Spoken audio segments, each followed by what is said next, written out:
morning, good evening, and good night, ladies and gentlemen. We're here another week, another month of Synth Celebration Day. I am your host, Benny Rose, and always partner in crime, Tyler Nethers, never needs an introduction, but deserves one. He needs like ring entrance music, like he's coming out to That's a it. Titantron and stuff. I'm all That's for it. it. I'm gonna come off the ropes. Elbow drop. I can't do Yeah. the elbow because I'm pressed for arthritis. You're So, right, right, right.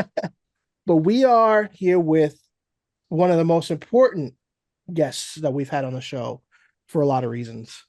One, personal, near and dear friend of mine. Two, I consider myself formally one of his biggest fans in the world of music. We have none other than Xennon with us.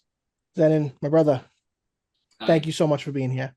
Thank you. I really appreciate you guys letting me come on and talk to you. So yeah, thanks. Absolutely. I mean, this is an incredible moment. I'll briefly state it. We've been saying it all day offline. This is 5 years in the making. Zen and I have been friends in the world of Twitter, in the world of the synthwave scene since early 2018, where I came across one of his earlier songs and fell in love and just felt like contacting him and saying, "Hey, I love your music. I'm also an artist," and I left it at that, and we just connected from there. We've been talking for a long time, and we ended up collaborating between Neon and Xenon. We had a song "Chemicals" that came out, and the rest is history. But Yeah. this is about Xenon. This is about him as a person, him as an artist, him as just an important individual in the synthwave scene, and couldn't be happier to have you aboard. If you can't tell, I am a fan. As I said, I am a fan. I am a fan. And the last important little note, I had the pleasure of helping with his first release, Miami Cop, doing some audio, including my drummer from Neon, Mr. Yeah. Bill Four, which was an incredible experience. So, again, thank you again. So happy to have you here. No, thanks. And just very quickly touching on that, it was a pleasure to have you on the album, and it was so much fun to do that with the voiceovers. You did a great job. It was really good. Thank you, thank you. No, it was an incredible time, and my office was very different. My computer was facing that way. I remember the day that I had Bill here doing everything, and Yeah. it was really cool. It was just I've done voiceover work over the years in the past in like formal Yeah. studios, and to do it at home was obviously a challenge, but at the same time, like, we saw eye to eye with what your vision was, and I Mhm. wanted to do my best to do that, and I think you did a great job kind of incorporating what we did into it, and I Yeah, it was listen good. to it all the time. I mean, I was listening to the music before we were part of it, so Yeah. that just gave me more of a reason to revisit. But so you have 3 albums out now, right? You have several Yes. Singles. Three So albums. Been trying to put out singles in between just to stick with the Spotify algorithms, but yeah, which is a nightmare. But absolutely. I haven't put anything out in like I don't know what's it. What year are we in? 2023. In like a year, I haven't put anything out. But I've got another Right. album ready. It's done basically, and then a couple of other And singles here and there. So hopefully it's soon. hopefully soon. Yeah, yeah. Yeah, I'd very say excited. probably next month. I'm going to start trickling out Okay. singles. Oh, maybe within 2 months because you got to Yeah, of set it course. all up kind of thing. But No, that makes sense. yeah, hopefully we'll Sweet. get the new album out. Um, Okay. what month are we up to? Probably the start of next year, I would say. Okay. Sounds Time good. come That's out. exciting. It's But exciting. yeah, So I got to ask one important question about that before we jump into other things. I need to uh-huh. know, are we going to be getting your vocals again? And are we going to be hearing from Ali? Yes, both yes. There, yeah, we Sweet. have Sweet. 2 yeses. So yeah, it's all the whole thing is it's got vocals on it. I don't think there's any instrumental tracks this time around. Yeah, Okay. it's just all vocals. So it's like nine songs, and they've all got vocals. And then Ali sings main vocals on one of them, and then backing on another two as well. So yeah, so it sounds good. It's different. It's a little bit different, but yeah. There's nothing wrong with that. I mean, I think that you're a big test of, we live in a world where the music's always evolving, even though the world of synthwave was kind of a mold in the beginning. Everybody was kind of striding to do not necessarily the same thing, but we followed certain guidelines. There was certain arts, totally. there was certain tones, certain drums, 808s and things like that. But I feel like you incorporated a lot more of your video game, your old school anime inspirations, not only visually when you promote, but just in the sound. And I don't think anybody's doing it the way you are. So I commend you for that. No, thanks. And yeah, and this one, this new one, like I wanted to kind of go a little bit further, like off kind of piece with it. So like and change the style again. So like this one's more like kind of 80s prog kind of aesthetic. So it's kind of like a prog rock kind of feel. So there's more guitars and like real bass and stuff like that. And it's sounds more like a prog rock album. And then like the album cover is less synth wavy. It's more like 80s kind of proggy looking, which is cool, which I'm excited to do. So hopefully, because I don't think that's really been done too much yet in the synthwave thing. So I'm going to try and do something a little bit different with it. And if people like it, they like it. And if they don't, then it doesn't really matter, because you do it for yourself first and foremost. So that's it. That's key right there. That's it. No, well said. But I'm sure I'm going to be able to get enough of it. I know, for those that are not familiar, I know you're a prog rock fan, obviously big music in the 80s. Yeah, I love my prog, my Rush. And Rush, yeah, I know Rush is one of your biggest inspirations, right? Yeah, for sure. Cool. So there's a few of those kind of style songs on there. But... Nice. All right. So everybody stay tuned for that. That's going to be real exciting. And obviously, by the time this releases, we won't have any information on that, but make sure to follow Xennon on all of his platforms. He is very active on social media and he's very communicative. So if you have questions, feel free to ping him. I'm sure absolutely, as long as it's appropriate, he will definitely. I was like, Benny's opening the floodgates. Benny's telling people to get his DMs. I had to be clear. We don't want any I show speed stuff going on. Yeah, so, I'll know who to blame if I start getting some creepy messages through. Yeah, get some dodgy stuff in the inbox. And that's when I just disappear. That's when I do the Thanos snap and just turn to dust. I'll be gone. Oh, that's fantastic. So I was gonna say, let's go back to the beginning a little bit. Let's go back to where you were living prior to where you are now. If you don't mind speaking a little bit about the beginning of your journeys as a synthwave artist, and where you started, where you've gone. And so now Benny's told everyone to climb into your direct messages and then asked you to dox yourself and tell all the weirdos where you live. Send help. All right, can we redact that?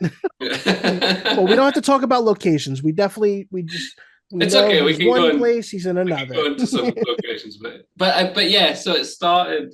We were living in Japan before we moved back to the UK, and that's when I started doing the synthwave thing. I'm trying to think how it kind of came about. I think we heard. What was the song? I think it was Tech Noir by Gunship was like the first it seems like Gunship's the gateway. Yeah, the first synthwave song we had. And then I just started listening to it, and then got into the midnight, and then just stuck on some playlists and searched Twitter for like what artists should you listen to and all that kind of stuff. And then I kind of thought, oh well, I hadn't actually made any music for a while. And I thought I might give it a shot. So just started like making some instrumental stuff on the laptop, and just using because I worked in an international school in Japan. So we had like a recording studio. I was teaching music there. So I had a recording studio there. So I would occasionally sneak in after school and like record some vocals and stuff like that, and then released a couple of singles, and then I think we started chatting, Benny, online, because we started it around the same time, didn't we? I think it was like 2019. Within a couple of months. Yeah. Something Yeah, like that. we were out there like putting out like ideas, like we were just putting out short 30-second clips, but nothing was formally released in a track. That's right. I think you had maybe 1 or 2 singles out already.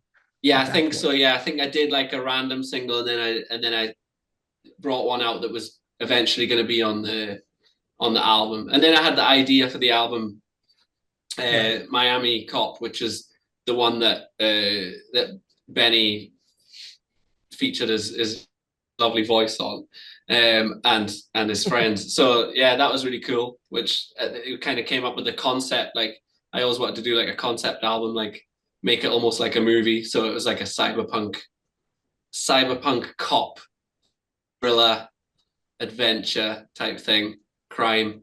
And Benny played the chief. It was my police. What was he called again? I haven't forgotten his name now. Do you remember his name? I always remember Chief, because then Bill started calling me Chief for a long time. Yeah. He's like the typical like angry chief. Yeah, you know, the traditional chief that's yelling at the cop that he's not doing the job right, but loves them. You're gonna get taken off the case. Yeah, but he loves them. So I it's did the that. Perfect cliche. Yeah, and then these are all like voiceover parts on it. So the album's like sprinkled with voiceovers to like continue the story as well as through the music. And then the bad guy was played by Bill, your friend Bill, your drummer, who did a great job. Baron Cleeth. As Baron Cleeth was the bad guy name, which I thought was pretty cool. That's awesome. It's a great name. Yeah, and he's like a psychopath that basically takes money from rich people to like hunt other people, something like that. Like to hunt. You would just basically put people in a field and have rich people pay to hunt them and stuff. Yeah, which I actually stole from a movie, Hard Target. It was Jean-Claude Van Damme. Yeah, I remember seeing it and I was like, oh, I like that story. It'd be cool in a cyberpunk like setting, and you know, good for a baddie type thing, bad guy. So we did that. So yeah, and then we finished that album, and it turned out really well. We got a lot of good feedback, and then I think I started working on the second album when the first one was being kind of released. So just kind of trying to overlap them. There you go. Yeah, and that's the second album there. Dark of a Distant World. Another incredible piece of work that you've done. Thanks, man. I appreciate it. It was that one was kind of the story idea. I worked with an artist called Travis Wright, who's a really great artist. You should check him out online if anyone who hasn't. He came up with the kind of storyline, and I wrote the songs along with it, and we both kind of bounced ideas off each other for the characters and stuff like that. And it was a more fantasy style one, like almost like a kind of never-ending story crossed with like Star Wars, crossed with He-Man kind of thing, which was I like that. Very, you could tell from the art style too, which is really cool. And I love that when you did the singles were almost like chapters, and the picture helped kind of tell that story as well with the music. Yeah, it was cool. And we even got like, when we released, that was the first album I released on the Time Slaves Recordings record label, and those guys, I've released everything since with those guys, and they had I had the idea that maybe we could do a little book with the album, like, so if you bought a vinyl, you would get like a booklet with it that had all the art and the story in. So they were like, yeah, let's do that. So they printed the book with it, which is really cool. So when you bought the vinyl, you got like this little book, and it had all the characters and like concept art for it, and like little story as it went along. I've probably got one somewhere, but that's really cool. Yeah, it was fun, really fun. It's very unique. Not everybody thinks to do that. You know, it's and it worked. We're also Again, I'm sorry. No. I was just gonna say. I was gonna say we were in a peak of physical media, so it was a great opportunity just to be able to give people stuff like that. Absolutely, yeah. And it worked because it like sold out super fast, like straight away. They all sold out when you got there. I think it was like the idea of having like little collectors Hell yeah. thing with it, so that was cool. Um, and then after that, I think the lockdown kind of happened. We planned to move back to the UK, so we came to the UK just as lockdown started. Good timing. That wasn't the reason we moved back, but it was kind of just at the time. I think we got like the last flight out of Japan. Out of Yeah. Japan. I Yeah, because remember they shut it you were down. having a hard time. Yeah, it was crazy. Yeah, so we got out, and then I'd already had the third album finished. No, not finished. No, that's a lie. I'd had Dark of Distant World finished at that point, and I released it when we got back to the UK. And then I was kind of bored. Well, not bored, but like didn't really have much to do. And I didn't have a studio or anything, so I just had a little laptop. So I made like an album, instrumental album, just on my little laptop with like some headphones, which was just a little bit of fun at first. But then I ended up making that whole album, and that was the third album, which has been out for a year or so, which is called Dream Utopia. Which I'm happy with. It's like it was nice to do just instrumental stuff as well. But yeah, in terms of albums, that's what I've done so far. And then I've got the new one coming, and I've just kind of released singles and stuff like that. We did a really good collab, as you mentioned before, Benny. Chemicals, that was fun. And I'd love to do more collabs. It's just having the time to do them. That's the issue. But yeah. Yeah. I mean, in the world of being an artist and then, having a work career, whether it's music related or not, is always the challenge, because a lot of us either have, full-time career, or some of us are in the music scene and they're working, so it's a real tough balance. And then there's a lot of people that were kind of in the scene and then left the scene, like once things started dwindling down, and you kind of see who's gonna stand the test of time, in a sense. We were concerned, for a bit, because we got into that rut, which we mentioned offline. And it happens with musicians, especially when you work with more than one person. You got to work with schedules and children and families and work. And the fans, we don't expect the fans to understand that, but the last release that we put out was kind of our way of letting people know how we felt. Because we said, we're going to put out something different. We don't have a vocalist to collab with at the moment. So we took a guitar concept and brought in a friend of ours to kind of write a lead across the whole song. Yeah. A song that you helped with, funny enough. Yeah. That was great fun. It was a great song as well. I loved it. And that was really, it was a message, that They Were Ghost was, we felt like we didn't exist anymore. Yeah. Because all of a sudden we put this out and people are like, this is not Neon Arcadia. And it's like, we told you guys from the beginning, we're synthwave with no rules. We have the concept as a bare foundation, but there's more to it. But again, it's tough in a scene that is filled with a variety of, as I mentioned, people that are either just kind of doing it to be part of the niche, or people that are trying to evolve. Like, you have bands like the Midnight that they never really were synthwave. They had that vibe in the beginning, and they influenced a lot of artists, but totally, yeah. And now they're an electronic artist. So and they change every album. These days they change each album. They kind of and it's not, is it evolving or just changing? I don't know, but like they kind of just taking a little bit different style every album, and it's fine. Like I think we'd said just before, like it's do what you want to do is the main thing, because that's what will kind of shine through mostly. If you're doing the same thing just because, okay, I'm a synthwave artist, I'll do the same synthwave stuff over and over again, but I'm not actually enjoying listening to synthwave that much at the moment, right, then it's gonna come through when you release it. It's kind of a little bit, half-assed, or like, just, it's gonna sound like in that way that you're not too kind of into it, so do something that you love, I guess. So it's got to come from the heart. I think any type of, we take a big stance with artists, and artists being for the art of their heart, and being able to put out what you want. We've had artists of all kinds, and that's the one thing I see. That's the biggest common variable, which is, if you're not doing it for that reason, why are you doing it? Yeah, and that's why I said some people come in just for like the niche. Oh, I could make a ton of money. I could just write some simple 808s. I can write some arpeggiated beat. I keep it. Yeah. No, there's more to it. So. But yeah, and if well said. You want to make a ton of money, probably synthwave isn't the best. The best well, genre. Let's be honest, music's not the place. Yeah. Music's not the best. Even really successful artists don't make a ton of money. I mean, like you see some of these big name guys that have been transparent and have been like, hey, maybe we need to like follow suit with some of these other industries, because I'm talking like big fucking bands being like, hey, yeah, I make like $60,000 a year. Like this is not Story of the year is a perfect example.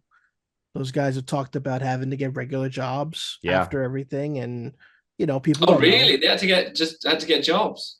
Yeah, because they're insane. Not bringing in. They're like super famous. Yeah, yeah. They do a big tour once in a while now. Like they're doing one in January. They're coming to my town, and they're going to be playing like the first album in its entirety. So like that they'll bring a lot of people for stuff like that. But I think that's where a lot of their money's coming from, because we know royalties don't, most artists don't really know the ins and outs on the business side of it, and that's part of the struggle. The other side is licensing, writing music in a studio, like I think streaming. You have the right. I mean, the way streaming works, just like everything else, it's not like it used to be. It's not like kind of what you were saying with adding something into the vinyl to make it more marketable, because people aren't buying physical music except for a small sect of listeners, so you either need to have something extra to incentivize that purchase, or it's all just going to be people streaming your music, which is very great true. But it's almost like what it goes back, we were talking about the other day, working for exposure. Like come on, man, working for dollars, not exposure.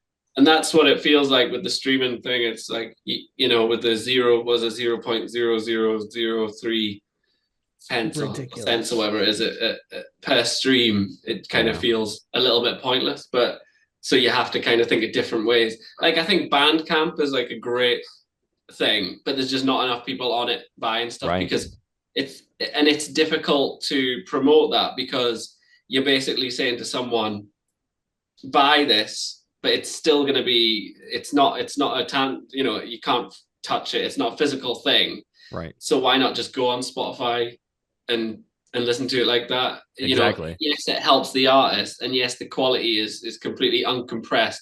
But unless you're like really listening, really carefully comparing both, you're not going to notice that much difference, to be fair, unless your ears like really well trained like that. So, and that's, then the audience amount kind of gets even smaller. So I think Bandcamp's a great thing, but is it ever going to become on the scale of like Spotify or whatever? Probably not.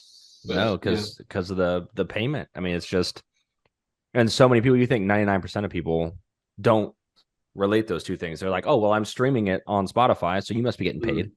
Like most people outside of the industry have absolutely no idea how much is actually being made. They just assume everybody's a fucking rock star.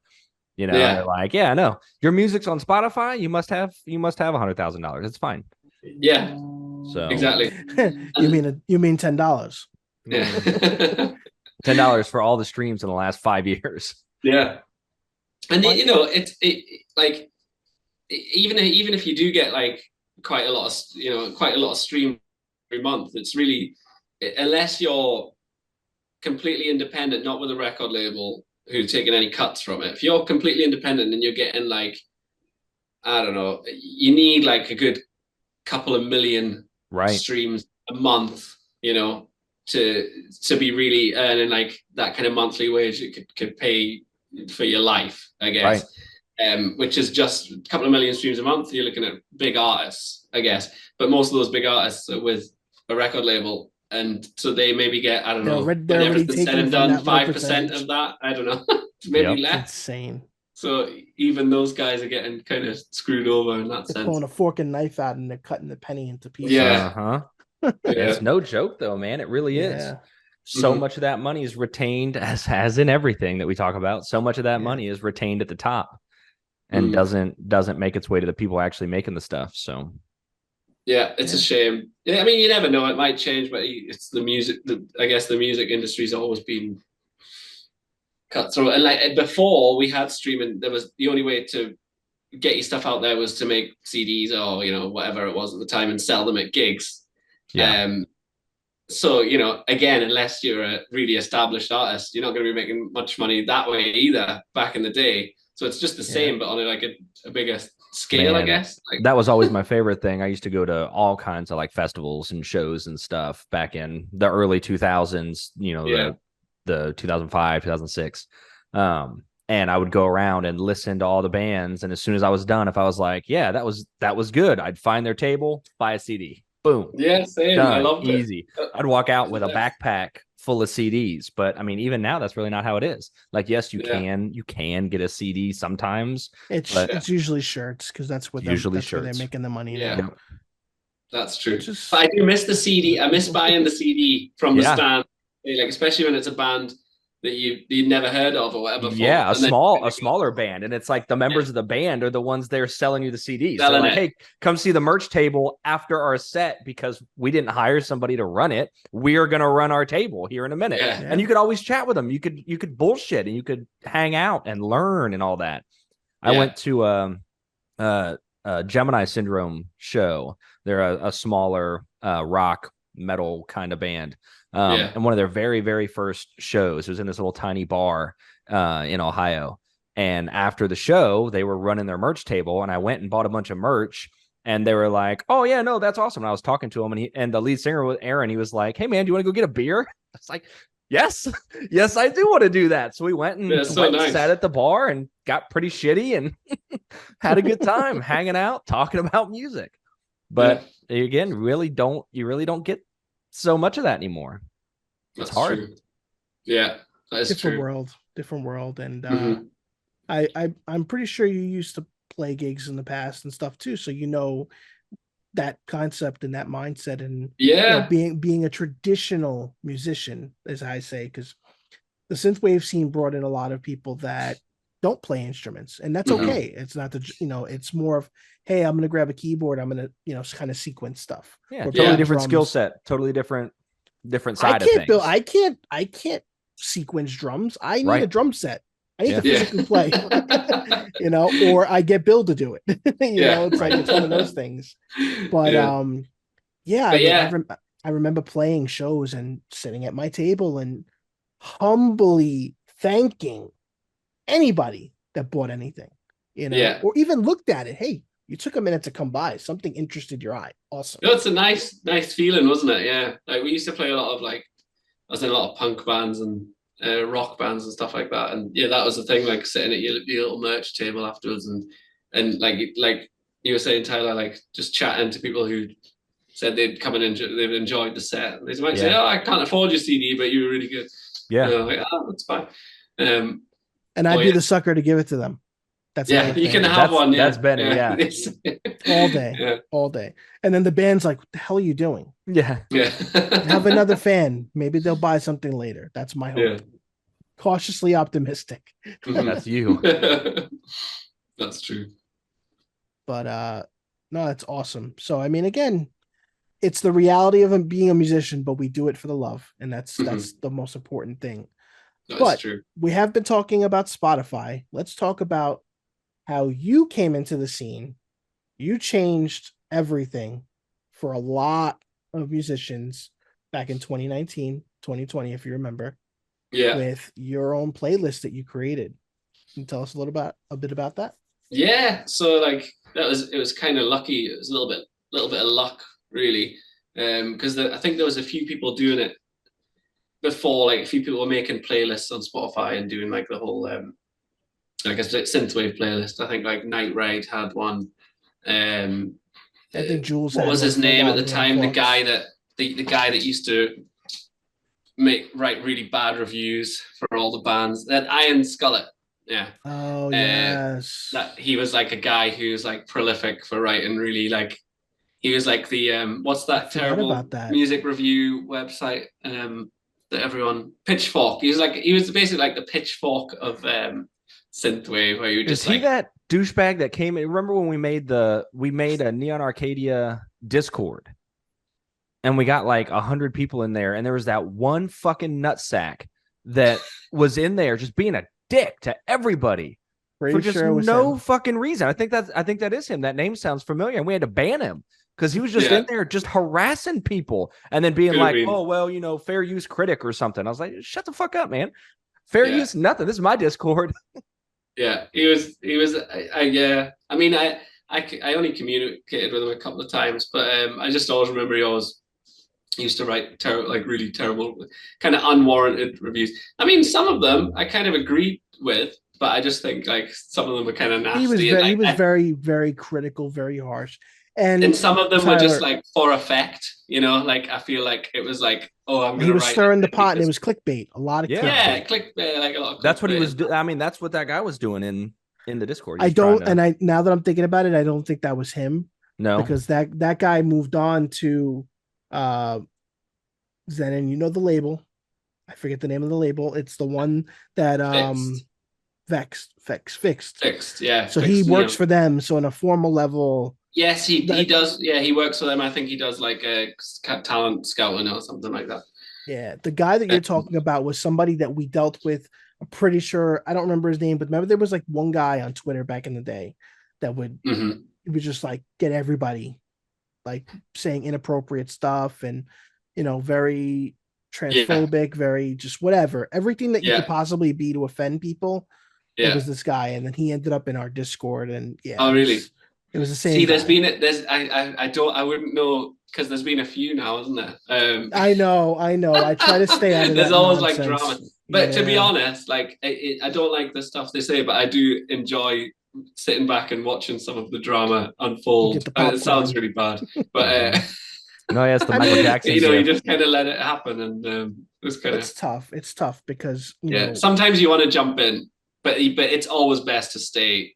No. I never want to jump in because I don't want people to see a side of me that I don't even want to know exists. Yeah, and you're never going to change these people's opinions, so they're always going to have the same opinion. What's the point in trying to change that? So you just kind of okay, but anyway, going back to I can't remember how we got to I don't know either. Something about the Iron Skullet, but it was even before that, wasn't it? Oh, the playlist. Yeah, because of the playlist. Yeah, sorry. So Iron Skullet was doing a playlist that was pretty good. So I was trying to get on his playlist. I couldn't get on it. I was like, all right, I'm just going to make a playlist. That's okay. So I made a playlist, and then I kept kind of, can I use the word spamming? I guess I was like you were soliciting subtly spamming Reddit, like whenever some synthwavy thing would come out in the media, and I'd be like, put in like, you know, our music. I'd be like, oh, this is a cool playlist, you know, related to cyberpunk or whatever kind of thing. And it was strange. Was it Stranger Things? Stranger Things. I was just gonna say, I remember. Yep, that's where it something like that. And I put up like a thing saying Stranger Things season 2 is out. If you love the music of Stranger Things, then this playlist is for you. You know, some like bullshit. And I went to bed, and then I woke up, and it was just like you know, getting thousands and thousands of upvotes like every second. And then like all the synthwave people that I'd never spoken to, like messaging me like, hey man, how are you? Like, what do you need from me? Yeah, exactly. That's how. And then like began. the next message would be like, can I get on the playlist? And a lot of and I was just like, yeah, because I would do the same, you know. So I to those people that actually did that, that's not a dig, because I would have done exactly the same thing. And I did put pretty much, well, all the people that I'd spoken to already, I put on there, right? And it got like just got a nice kind of boost for loads of artists, I think. And then it's kind of gone steady since then. I have to run ads on it now, like I do like targeted ads using you know, Facebook Business Manager and all that kind of stuff, because that's the only way to build it these days, because there's so many now. So there's so many playlists that they're all competing. Even the Of course. Spotify Their algorithmic own. and editorial ones overtake all the user ones. So if you want to keep it building, you have to like run ads and stuff on it. So I do that, and it still builds, and it's a nice way to kind of push artists that you feel like, okay, these could do with a little boost on their, you know, their Spotify or whatever. So that was it was all a good thing. It was a good thing that happened, but I guess it's not as important now just because there's so many of them out there. But everybody jumped on the train, and you know, like everything else, gets saturated pretty quickly. Yeah, exactly. Yeah. But no, it was definitely a good thing while it lasted. And like I say, it's still there, and you know, people still submit to it every day. But there's the other thing now. You have a submit hub for like submissions and stuff like that. I don't know we won't talk about that. Yeah, much. It's like a really to negative get thing rejected. for musicians, isn't it? Because it's like I always try to be fair with my responses, like with the reviews. Like I'm usually looking for a certain particular type of thing at the time anyway. So right. And I'll give a fair, like honest review of their song and just say, you know, if it's not fitting, it's not fitting. But I understand like artists get really frustrated with that because they're constantly getting like rejections. Right. I guess the tough thing for the curator is they're getting so many submissions. If they accept everything, they even accept everything they liked, their playlists are going to be like thousands it's and thousands of songs. It's going to lose its meaning at that point. And then it doesn't matter if they add you to their playlist because they've already added everyone else. So your music's going to get lost in it. Do you know what I mean? So they have to kind of, in defense to Submit Hub or whatever, they have to kind of do it like that. But I do understand the frustrating side as well. I've done it as well. I submit my songs to curators, and it is frustrating. You know, oh, this is a nice song, but it's slightly too slow or something. I don't know. It's always the but. Yeah, always a but. But I guess there has to be a but if you're not going to add it. But no, of course. Yeah, it's a tough one. You can do it however, you know, but but I'll throw the but in there. I always end it on a nice note, but another but. That's what I try to do because we get, you know, I don't know if you do know, Betty and I both write video game reviews for Gaming Age, and we'll get PR solicitation for games. I mean, we'll get 1,000 games, you know, come through our inbox in a month. Because for every big AAA title that everyone's playing, there are 200 smaller games or indie games or games that, you know, no one's heard of. And I try to always respond back to the PR people and be like, hey, I appreciate you soliciting this code to me. This game is not in my wheelhouse. I cannot cover this, but it looks fantastic. Sorry. But like there's only so many hours in a month and only so many games that we can cover. So I always feel bad, but at the same time, I always try to add but it looks great. Best of luck. I hope this goes well for you. Yeah. Well, exactly. Especially being part-time, it's hard to commit that time too. But again, people don't know that. It's there's an assumption that if you're doing something that's all you're doing, you know. Exactly. People have that perception with musicians. Oh, you know, you're Xennon, like you're an artist. You live and breathe music, and it's like there's always more to the story. Yeah, you know? Exactly. So, everyone has their lives going on. Especially Tyler, right? He's got 3 kiddos. Oh wow! I think it's rough with one. He's got 3. Bless his heart. I do. I don't have any. Does a great job. I still can't find the time to do what I want to do. Wow, that'll make things even more challenging. But oh, awesome. But the last thing I figured we could talk about is you have Xennon Studios now. Like, what can we look forward to? Like, can you talk about any of the projects? Do you do stuff? Like, I know you've done stuff for the scene as well, but you do professional business work as well, right? So I've been doing Xennon Studios has been kind of building for the last probably year or a couple of years now. And it's really fun. It's not just the mixing and mastering kind of side. I do like composition and stuff like that with it. So as well as like mixing and mastering loads of great artists, some synth artists, but they're also like rock and pop and stuff like that I've mixed and mastered this year and last year. Did one of your tunes, Benny, for Neon Arcadia. That was really good. Thank you. And yeah, it's just super fun. And the great thing about like mix and master is when you get something new that's different, it's kind of a new challenge for you as well. You're like, oh, this will be kind of fun to. You learn, like I find that I learn a lot from it, from doing it. So that's really good. And then I'm starting to get into composing. Like there's a video games that I'm doing music for, that I've done music for, and there's a couple that I'm working on now. Which I don't know if I'm allowed to say what it is. I can't remember if I'm allowed to say, so I probably should. I'm sure you have an NDA, and we respect that. So yeah, there's a couple that I'm not allowed to say. One of them, it looks really cool, and it's about like, I think I can say this is like, it's about like a samurai owl. Oh, perfect for you. Right, yeah, up your alley. And it's a kind of synth wavy, it's like a cyberpunk kind of setting. So it's like kind of 2D. What would you say, kind of Metroidvania kind of style game? Cyberpunk 2D Metroidvania Samurai Owl sounds like the type of thing that would come into my inbox that I would immediately take. That is exactly my shit. Yeah. So yeah, I'm sure the team, they would love you guys to talk about it at some point. That'd be really cool. But I think that's nearly, I've done all the music for it. So I've done about 25 pieces of music for it, I think. Oh wow. It's all kind of synth wavy, but with a more video game. Like I modeled some of the drums on, like because of the pixel art style, the 16-bit style, I modeled the drums on like the Sega Genesis chipset. So the drums are like that kind of style, but then with a more like modern synths, like, well, the synth 80s synths kind of thing.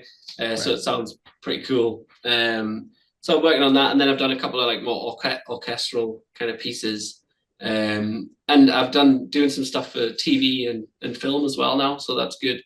But that's like a really playing the long game, because you submit the music to them. It's like TV libraries or film libraries, so they, they'll contact me and say, we want, I don't know, a synthy album of music, so you make that for them, and then they take that, then they pitch that to all their clients, etc. And nothing's come on yet, but they say, like, if you keep doing it for a year or two, you should start to see like placements and TV and stuff like that. So yeah, that's really cool, man. So that's all good. And hopefully it'll kind of keep snowballing a bit more. And because I teach music as well, but I'd like to kind of, a bit more studio, a bit less teaching eventually. But although I do like teaching, it's fun. That's a good balance, as you've said, with having the holiday, for you right now, give you a little more time to do what you love. And we look forward to it. In as far as you said that one of the games you did has released already? I did. There's one that I did some music for called Triga or Triga. I don't know. I think Triga, because it's like a triangle. It's like a puzzle game called Triga, which is I did like maybe four pieces of music. It's like the soundtrack's cool because you can change the songs when you want to change them when you're playing. It's kind of cool little soundtrack. And I think Bart Graft, the synthwave artist, well, he's kind of, don't know if he's synthwave, but he's 80s kind of artist. He did a few songs for it. Another guy, Craig, who was working on the music already, he's done some music for it. So you can kind of switch. I've done like some funky tunes and some like happy tunes and kind of darker ones for it. It's really cool. It's like a cool puzzle game. Check it out. Triga. I think it's Triga. I found it on. I just put it up on Steam, so we'll add. Nice. We'll add a link to that. Yep, I'll add that link into the show. Awesome. Yeah, that's really fun. And then there's a couple of games that are coming out. Again, I'm not sure if I can mention, but and there's some that like have been put on hold that I've done loads of music for, and who knows if they'll ever see the light of day, and that's a little bit annoying, but it was fun to do, I guess. if nothing comes for it, I've got the music, that's done for. So, awesome. But yeah, I love it. Yeah, it's good fun. Tyler, do you have anything that you'd like to close us out with? No, Any no, questions? this has been cool. Yeah, definitely. Once Samurai Owl game comes out, you'll have to let me know. You have to send I'm that sure my will. we'll get the way. solicit. He's Yeah. gonna email and you'd be like, "There's the game. That's what we were Yeah. talking about." Yeah. No, absolutely. Oh, there's another one actually. Yeah, that the one that I can talk about. That I'm working on the music for, which is really cool. It was, I think, kind of popular indie game called Space Scavenger. Yeah.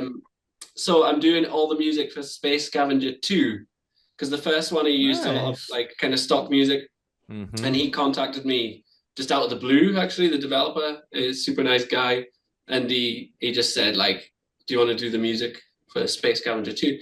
So and I think there's maybe a demo online, or there's some videos or something like that, but it's on like the wish list and all that kind of stuff. So that's coming out hopefully Sweet. next year, I think. So that'll be a good one. But yeah, I'll definitely keep you updated on the game stuff for sure.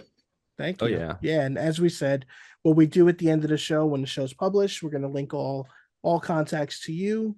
And I don't know how booked your schedule is, but obviously, if somebody's in need of mixing, mastering other work, if you're a video game Absolutely. developer, Anytime. Yeah, anytime. Contact. Go to the website, thezennonstudios.com.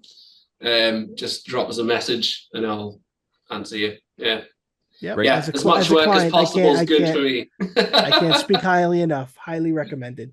Thanks, Works man. very well with you, and he catches your vision well, and Thanks, man. especially for weird stuff that like we put out where I'm like, am I doing this right? And it's like, all right, yeah, we can make this work. But Yeah. no, listen, it was an incredible honor again to have you here. This is such a long overdue conversation. We need to do Yeah. more offline. Um, Tyler, thank you for being a part of this. This was awesome as well. Oh yeah, And man. we hope you have a rocking rest of your holiday when you Yeah. get back to, the usual. But everybody make sure give Zennon a follow. Check out his playlist. Is it still the same name? If you could remind me. Yeah. Still the synthwave sounds. Yeah. Synthwave Okay. sounds playlist. Okay. Check it out. On We Spotify. can link that too. Spotify. Yeah. But yeah, that's it. We'll Thank you let you very much. go. I know you got a busy schedule ahead of you. Thank you for taking the time again No, I today. appreciate it. Yeah, it's been really fun. Yeah, man. Thank you both. And we'll do it again sometime, I'm sure. Absolutely. And maybe we'll do music again in the future. Yes, Love I to. hope so. Yeah. Definitely, actually, yeah. All right, everybody. We hope you have a great day. We appreciate your time as always. Stay safe. Remember, take care and have fun. See ya.